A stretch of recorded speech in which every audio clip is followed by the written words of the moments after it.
کیا آپ کو معلوم ہے رزق ہمیں تلاش کرتا ہے؟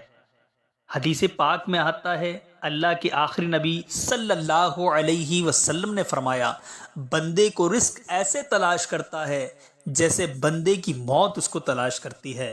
رزق اور موت کی تلاش میں فرق ہے۔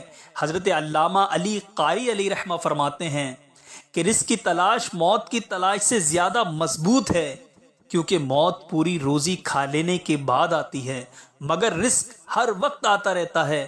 رب کریم فرماتا ہے، اللہ ہے جس نے تمہیں پیدا کیا، پھر تمہیں روزی دی، پھر تمہیں مارے گا، پھر تمہیں زندہ فرمائے گا۔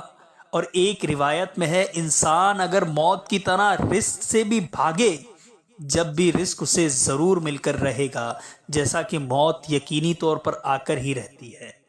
اگر ویڈیو پسند آئے تو ہمارے چینل کو لائک کیجیے گا، سبسکرائب کیجیے گا اور شیئر کیجیے گا۔